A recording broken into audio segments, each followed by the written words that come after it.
নবী মুসা আলাইহিস সালাম, কোরআন আপনি খুলবেন ৪৪টা জায়গায় ৫৩২টা আয়াত আছে।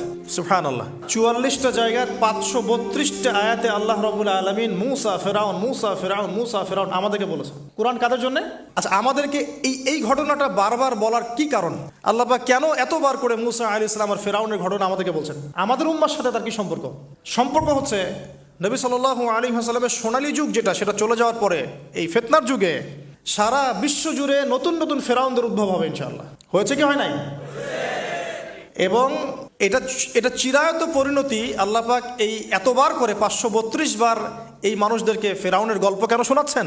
যাতে ফেরাউনের পরিণতি সম্পর্কে এরা সচেতন হয়, যাতে ওরাও ফেরাউনের পরিণতি সম্পর্কে সচেতন হয়। কে ফেরাউন? তার নাম রেমেসিস রেমেসিস। তো ফেরাউন কোনো নাম নয়, এটা একটা রাষ্ট্রীয় পদ। তো তার একটা নাম ছিল, আমি নামটা এই মুহূর্তে স্কিপ করে ফেলছি। কি কারণে সে ফেরাউন হলো? কেন তাকে ফেরাউন বলা হচ্ছে? এক দেখুন, ইউযাববিহুনা আবনাআকুম ওয়া ইস্তাহইউনা নিসাআকুম। মুসা আলাইহিস সালামের কওমের বনু ইসরাইলদের ছেলেদেরকে মেরে ফেলছে, মেয়েদেরকে জীবিত রাখছে।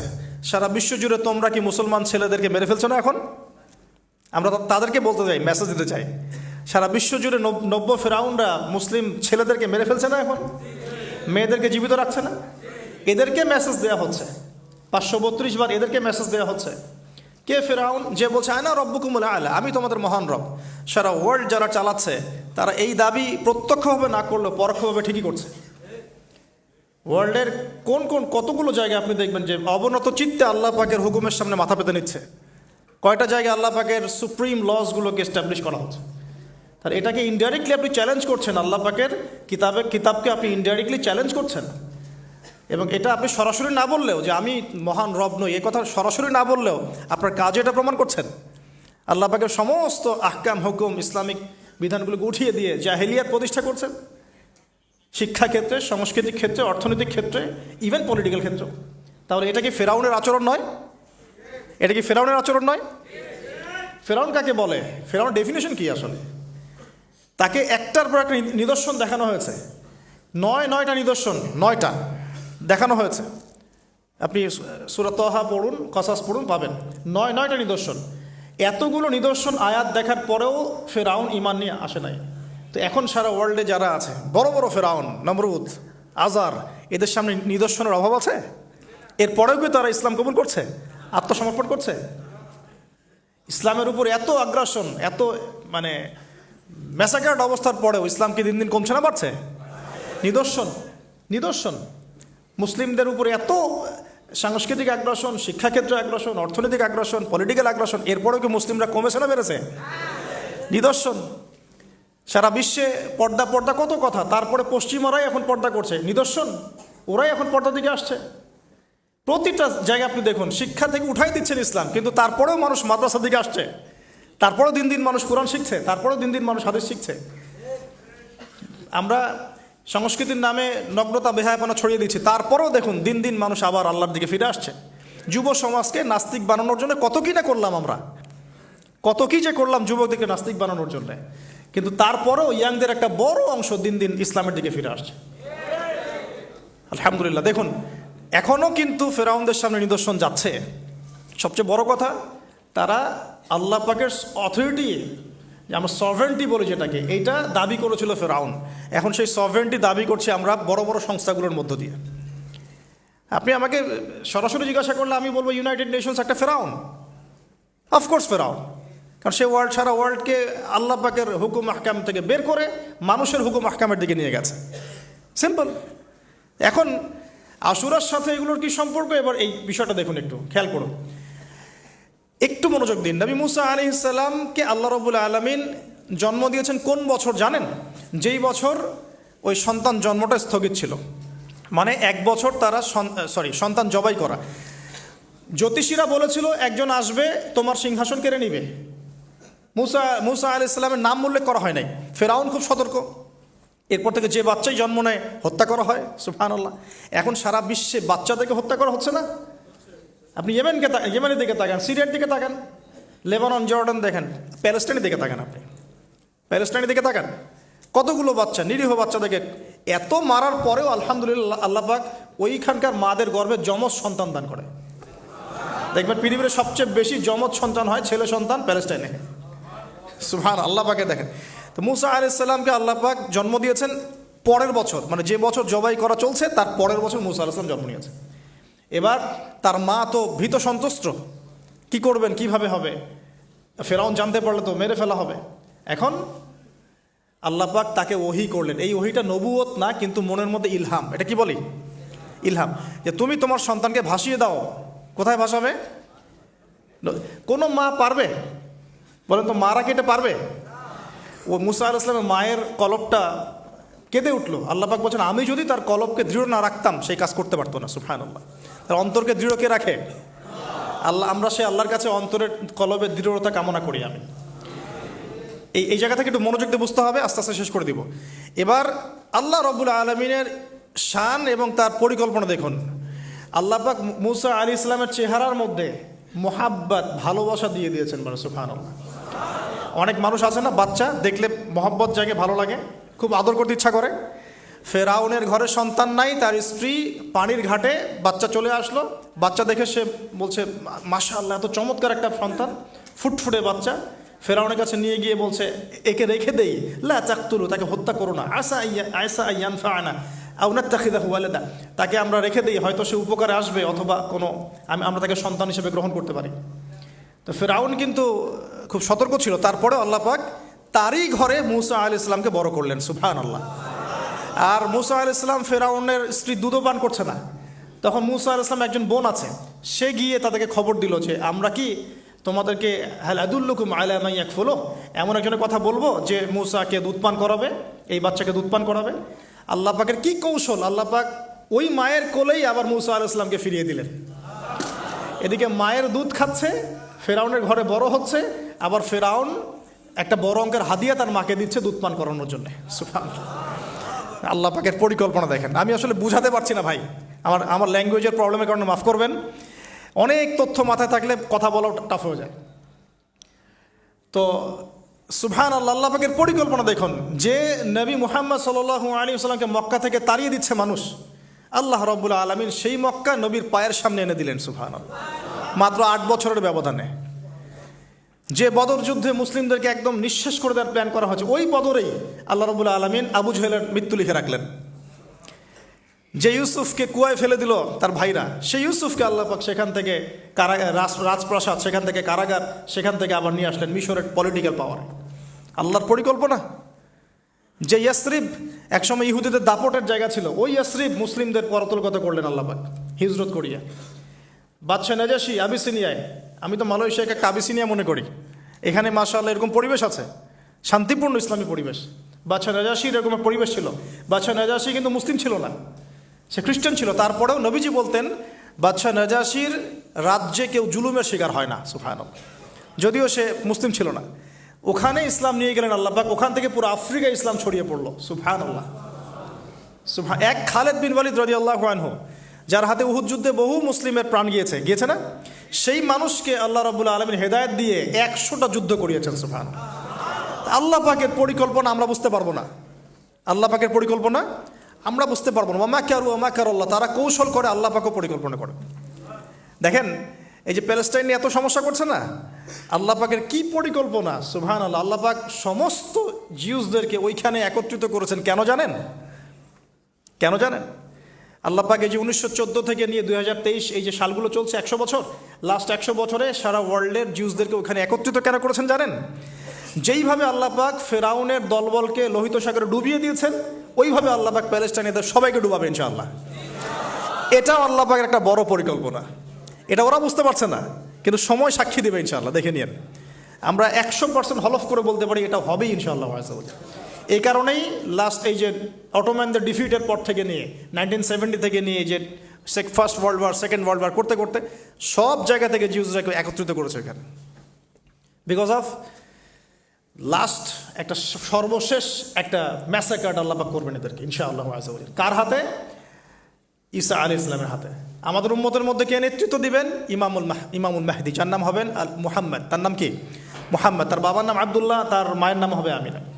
তো এটাও ক্লোজিং টাইম। এখন আসুন, তো আল্লাহ পাকের কি পরিকল্পনা। যৌবনকালটা আল্লাহ পাক মুসা আলাইহিস সালামকে ফেরাউনের ঘরেই কাটালেন। এবং আল্লাহ পাক মুসা আলাইহিস সালামকে দুটো গুণাবলী দিয়ে বড় করলেন। দুটো গুণাবলী মনে রাখবেন। এক হচ্ছে কওয়ী, তিনি শক্তিশালী ছিলেন, ফিজিক্যালি অনেক শক্তিশালী ছিলেন। আমিন মানে বিশ্বস্ত ছিলেন, কওয়ীউল আমিন। মনে থাকবে ইনশাআল্লাহ। আমরাও আল্লাহর কাছে দোয়া করি, আল্লাহ আমাদেরকে কওয়ী বানিয়ে দিন এবং আমিন বানিয়ে দিন, আমিন। এবার যৌবনে উপনীত হয়েছেন, টকবকা রক্ত, বাইরে বের হয়েছেন। বাইরে বের হয়ে দেখছেন যে দুজন ব্যক্তি লড়াই করছে, ইয়াক্তাতুলান রজুলান ইয়াক্তাতুলান, দুজন ব্যক্তি মারামারি করছে। একজন মিন শিয়াতি, তার বনু ইসরাইল কওমের মধ্যে, আরেকজন হচ্ছে আদুবি, তার শত্রুর মধ্যে। তো মুসা আলাইহিস সালাম গিয়ে সাহায্য করতে চাইলেন তার কম। আমরা বলি না দেশি ভাই সাপোর্ট দিই, তাই না? আচ্ছা, তো মুসা আলাইহিস সালাম গিয়ে সাপোর্ট দিতে গিয়ে শুনেন, ফাওয়াকাযাহু মুসা ফাকাদা আলাইহি, মুসা আলাইহিস সালাম মাত্র একটা ঘুষি দিয়েছেন, এক ঘুষিতেই ওই ব্যক্তি ডেড, স্পট ডেড। এই যে আমি গত একটা লেকচারে বলেছিলাম, চাইনিজ কন্টিনেন্টে যে মার্শাল আর্টসগুলো গড়ে উঠেছে এই কোরআন থেকে গড়ে উঠেছে। তার আগে ওদের সভ্যতা ছিল, সংস্কৃতি ছিল, ঠিক আছে। এক ঘুষিতে মানুষ মারা যায়, এটা কোরআন বলেছে। এক ঘুষিতে মানুষ মারা যায়, এটা কোরআন বলেছে। ওরা এখন রিসার্চ করে বের করে যে 6টা-7টা স্পট আছে মানুষের দেহে, এক ঘুষিতে মানুষ মারা যেতে পারে। কোরআনকে আমরা মূল্যায়ন করি না, কিন্তু কোরআনকে সারা দুনিয়ার অমুসলিমরা মূল্যায়ন করে ওদের স্বার্থে তারা আমাদের কোরআনকে মূল্যায়ন করে, আমাদের হাদিসকে মূল্যায়ন করে। আমরা করতে চাই না, আল্লাহ মাফ করুক আমাদেরকে। আমরা কোরআন পড়তে চাই না, গবেষণা করতে চাই না, অর্থ বুঝতে চাই না, একটু আরবি ভাষা শিখতে চাই না, কোরআনের বালাগাত ডেইলি একটু তেলাওয়াত করবো এক পারা, সেটা করতে চাই না। আল্লাহ পাক আমাদেরকে মাফ করুক এবং কোরআনওয়ালা বানিয়ে দিন, আমিন। কথাগুলো বলার উদ্দেশ্য আপনাদেরকে আঘাত করা নয়, আমি জাস্ট আপনাদের কলবে একটু ধাক্কা দেওয়ার চেষ্টা করছি, যাতে করে আপনারা সবাই কোরআন তেলাওয়াত করেন ডেইলি এক পারা করে। আল্লাহ কবুল করে নেবেন। এবার আসুন দেখুন, এবার কি হলো, এটা ইন্টেনশনালি ছিল না, আনইনটেনশনালি মুসা আলাইহিস সালাম এখন কিন্তু মানে হত্যার অপরাধী হয়ে গেছেন, তাই না? ফেরাউন তাকে ধরার জন্য বের হয়েছে দলবল নিয়ে, ওকে ধরতে হবে, এবার অ্যারেস্ট করতে হবে। তো একজন এসে পরামর্শ দিল যে তুমি এখান থেকে চলে যাও, তুমি এই মিশর থেকে চলে যাও, বের হয়ে যাও, নাহলে ফেরাউনের বাহিনী তোমাকে পেলে ধরে ফেলবে। এবার মুসা আলাইহিস সালাম চলে গেলেন কোথায়? মাদিয়ান। কোথায় বলেন? অনেক দূরে মাদিয়ান। মাদিয়ানে গিয়ে তার না আছে কোনো শেল্টার, না গার্ডিয়ান, না কোনো খাবার, না পানি, কিছুই নাই। ঠিক নবী সাল্লাল্লাহু আলাইহি ওয়াসাল্লামের সাহাবীরা হিজরত করেছেন আবিসিনিয়ায়, নবীজি হিজরত করেছেন একবার তায়েফে, ওখানে মার খেয়ে চলে আসতে হয়েছে না? মনে আছে? তায়েফের 3টা গোত্র ছিল, আব্দে ইয়ালাইল, আব্দে মাসউদ, হাবিব বিন আমর, এই 3 গোত্রের নেতা ছিল। এরা নবী সাল্লাল্লাহু আলাইহি ওয়াসাল্লামকে ছোট ছোট বাচ্চাদেরকে দিয়ে পিটিয়েছিল, নাউজুবিল্লাহ। তারপরে নবীজি বদদোয়া করেন নাই, ওখান থেকে চলে আসছেন মক্কায়। আমি গুছিয়ে বলছি শর্ট করে। তো এভাবে মুসা আলাইহিস সালামকেও হিজরত করতে হয়েছে। দেখেন, আবার নবীজিকে হিজরত করতে হচ্ছে মদিনায়। তার মানে হিজরা বিষয়টা ইসলামের সাথে সম্পৃক্ত।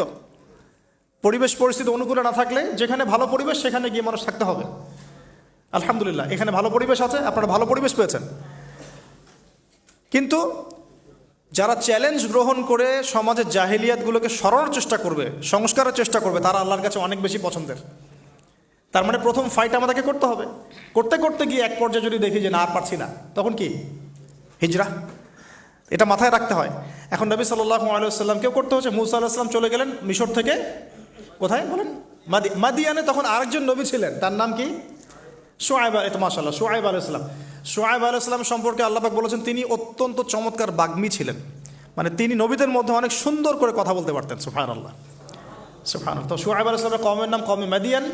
বলে রাখি, এই কওমে মাদিয়ানকে আল্লাহ রাব্বুল আলামিন ধ্বংস করেছেন সর্বপ্রথম ভূমিকম্প দিয়ে। কি দিয়ে? পৃথিবীতে সর্বপ্রথম যে জাতিকে ভূমিকম্প দিয়ে ধ্বংস করা হয়েছে তার নাম কওমে মাদিয়ান। কেন ধ্বংস করা হয়েছে? মাপে কম দিত। কি করতো? যেটা এখনকার ওয়ার্ল্ডের ইকোনমিক সুন্নাহ, নাউজুবিল্লাহ। মানুষকে ঠকানো এখনকার ওয়ার্ল্ডের ইকোনমিক সুন্নাহ। এবং এই মানুষকে ঠকানোর জন্য ইকোনমিক সেকশনে রিবা চালু করা হয়েছে। রিবা, সব জায়গায় রিবা, এভরি সিঙ্গল সেক্টর, যেটা under the foundation of world bank আর IMF। রিবা আছে কি নাই? আর আমরা তো রিবাটাকে এখন মনেও করি না যে মায়ের সাথে জেনা করছি, মায়ের সাথে জেনা করছি। এটাই তো হাদিসের কথা। রিবার 70 শাখা আছে পাপের, 73 শাখা আছে পাপের, সর্বনিম্ন শাখা মায়ের সাথে জেনা করা, নাউজুবিল্লাহ।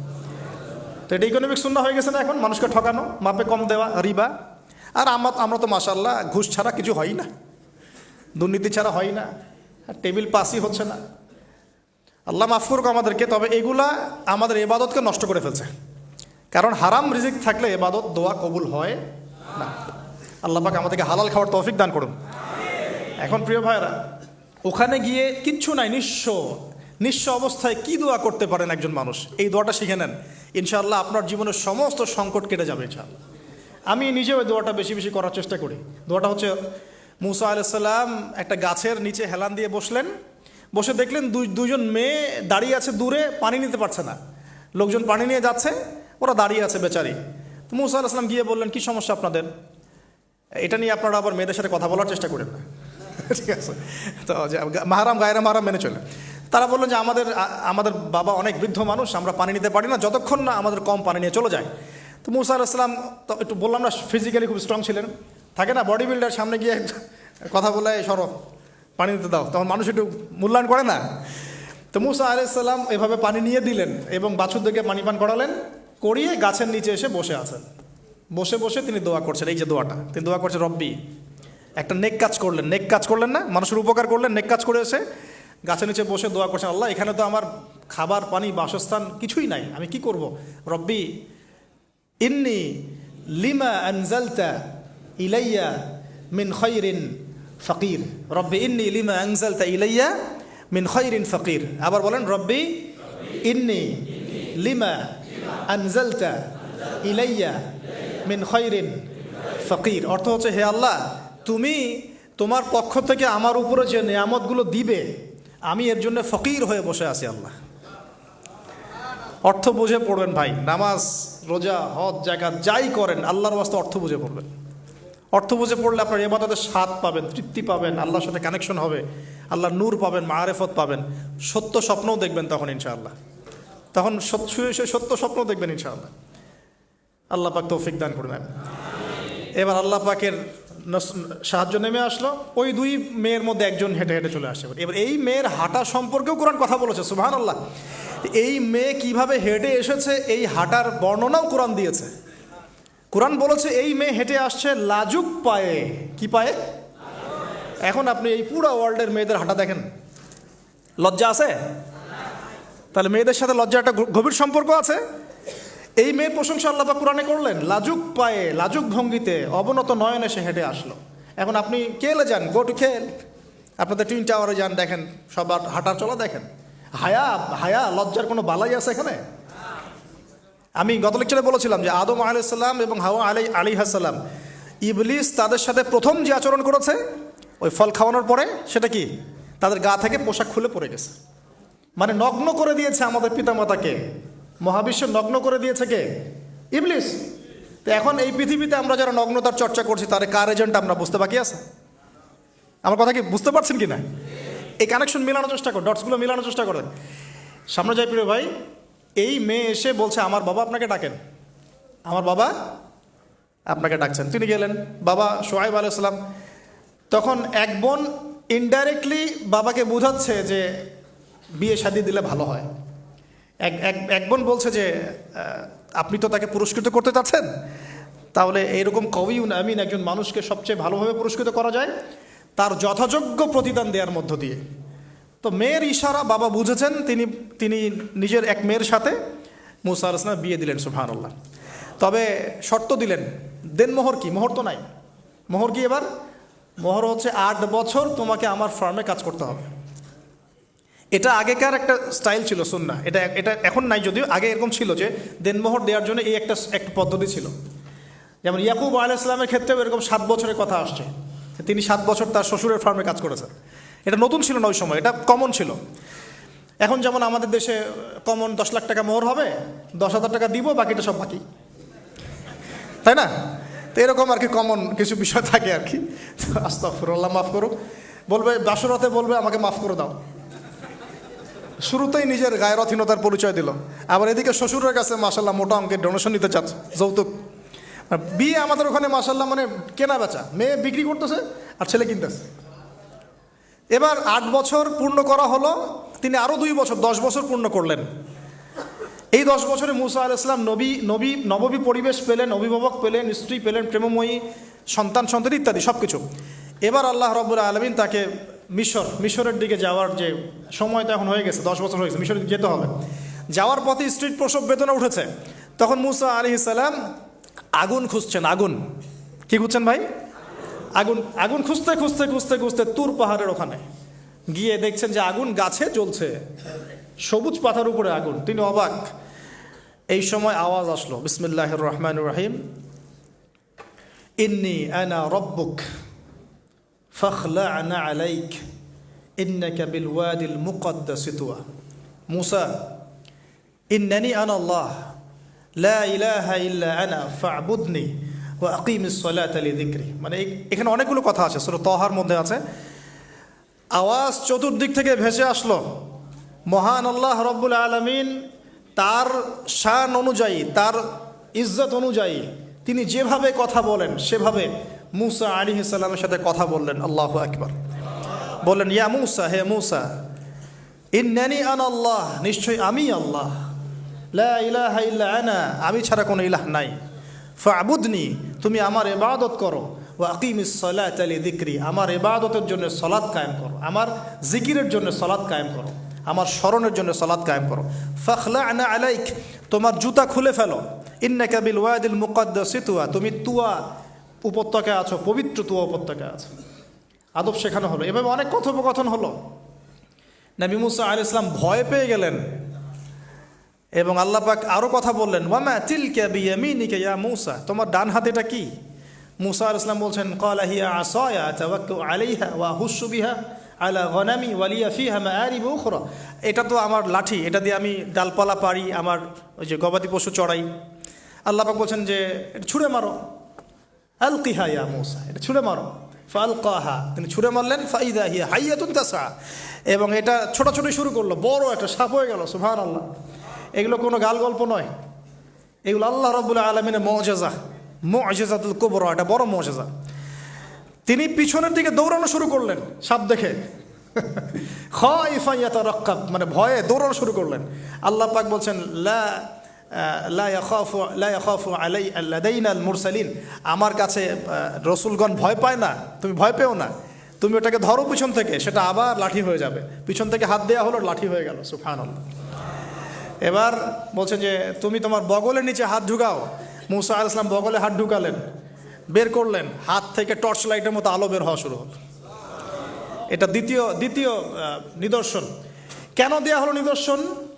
এবার আল্লাহ পাক তার দায়িত্ব তাকে বলছেন, তোমাকে নিদর্শনগুলো কেন দিলাম, তোমাকে মনোনীত কেন করলাম, কেন তোমাকে মনোনীত করলাম? মুসা, তোমার কাজটা কি? তোমার কাজ এখন এটা, ইযহাব ইলা ফিরআউনা ইন্নাহু তাগা, তুমি ফিরআউনের কাছে যাও। ফিরআউন সীমা লঙ্ঘন করেছে, মনে আছে ফিরআউনের কথা? সীমা লঙ্ঘন করেছে। তখন মুসা আলাইহিস সালাম তার অপারগতা প্রকাশ করছেন এভাবে। তিনি বলছেন, আল্লাহ, আমার তো জিহ্বা জড়তা আছে, আর আমি তো ওখানে এক ব্যক্তি, আমার খুনের অভিযোগ আমার কাঁধে, আমি এখন কিভাবে কি করব আল্লাহ? তখন আল্লাহ রাব্বুল আলামিন বলছেন, এই দোয়াটা করো। কোন দোয়া? মুসা আলাইহিস সালাম করলেন, রব্বি ইশরাহ লি সদরি, হে আল্লাহ, আমার বক্ষ প্রশস্ত করো, ওয়াসসির লি আমরি, আমার কাজকে সহজ করে দাও, ওয়াহলিল উকদাতাম মিন লিসানি, আমার জিহ্বার সমস্ত জড়তা দূর করে দাও, ইয়াফকাহু কাওলি, যাতে মানুষ আমার কথা বুঝতে পারে। আমার পরিবারের মধ্য থেকে ওয়াজআলনি ওয়াজিরাম মিন আহলি, আমার পরিবারের মধ্যে একজন ওজির আমাকে দাও, সাথী। হারুন আখি, আমার ভাই হারুনকে দান কর। সুবহানাল্লাহ। তা হারুন আলাইহিস সালামকে নবুয়ত দেওয়া হলো। দুজনকে আল্লাহ পাক এখন বলছেন, ইযহাবা ইলা ফিরআউন, তোমরা দুজন এখন ফিরআউনের কাছে যাও। ফাইন্নাহু তাগা ফাকুলা লাহু কাওলাল লাইয়িনা, তবে তাকে গিয়ে কর্কশ ভাষায় কথা বলবে না, নরম স্বরে কথা বল। দায়ীদের এখানে সুন্নাহ, দায়ীদের জন্য শিক্ষা আছে, দায়ী আলেম যারা মুবাল্লিগ তাদের শিক্ষা আছে। ফিরআউনের সামনে গিয়ে দাওয়াত দিলেও কীভাবে দিতে হবে? ফাকুলা লাহু কাওলাল লাইয়িনা, নম্রভাবে কথা বলো। লাআল্লাহু, কেন নম্রতার সাথে? লাআল্লাহু ইয়াতাযাক্কারু আও ইয়াখশা, হয়তোবা নম্রতা প্রদর্শন করলে সে উপদেশ গ্রহণ করতে পারে, অথবা সে আল্লাহকে ভয় করতেও পারে। আল্লাহ পাক তো আগে থেকে জানেন সে ঈমান আনবে না, তারপরেও আমাদের আদব শিখাচ্ছেন আল্লাহ পাক এখানে। তারা দুজন চলে গেলেন, দাওয়াত দিলেন। ফিরআউন মশকরা করছে, ওয়ামা রব্বুকুম ইয়া মুসা, তোমাদের দুজনের রব আবার কে?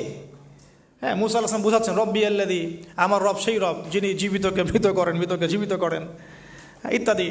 মানে যার হুকুম ছাড়া একটা গাছের পাতাও নড়ে না, যিনি মাটি থেকে সব উৎপন্ন করেন, বৃষ্টি বর্ষণ করেন, সব বুঝালেন। ফিরআউনের বক্তব্য তখন এটাই ছিল, তোমাদের কাছে কি কোনো নিদর্শন আছে? কোন আয়াত নিদর্শন আছে? হ্যাঁ, নিদর্শন আছে। কি? লাঠি ছুঁড়ে মারলেন, সাপ হয়ে গেল।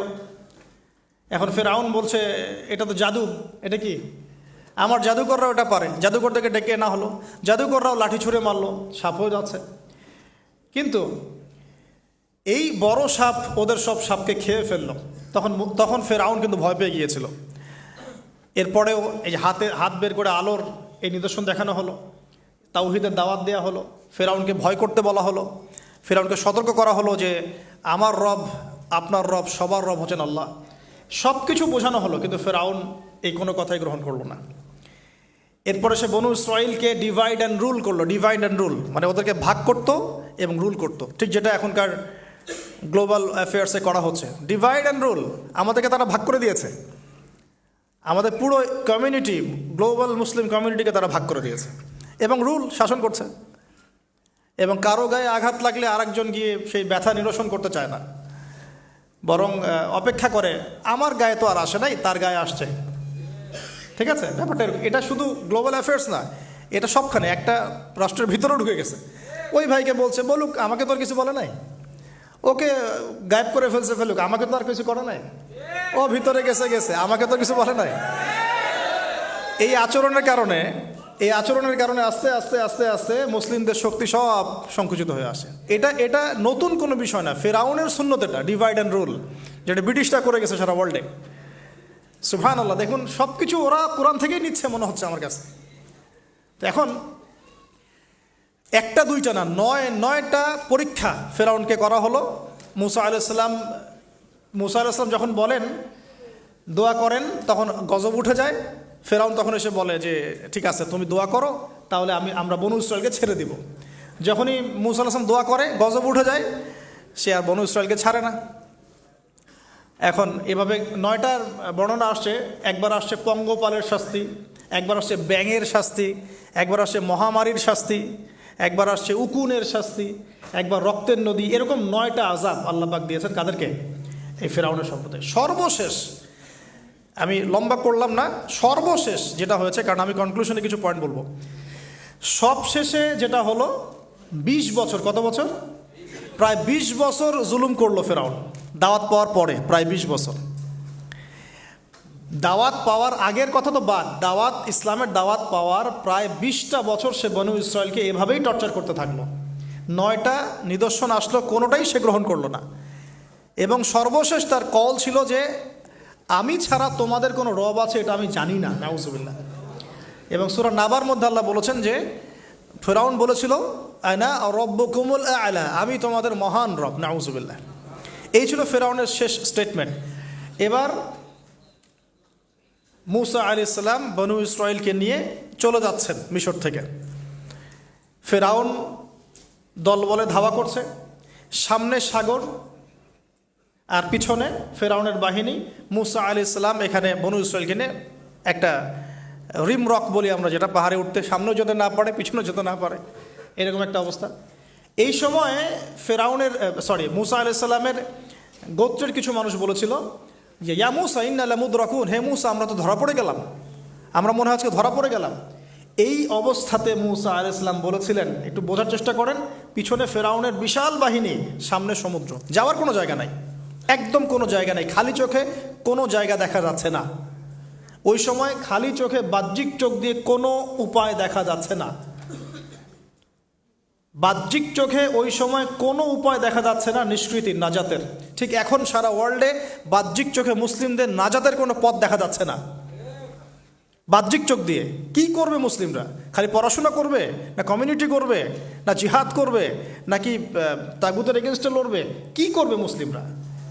নাকি সারাদিন বসে বসে মসজিদে তাসবিহ টিপবে আর নামাজি পড়বে? কি করবে মুসলিমরা? বাহ্যিক চোখ দিয়ে এখানেও কোনো ফয়সালা দেখা যাচ্ছে না।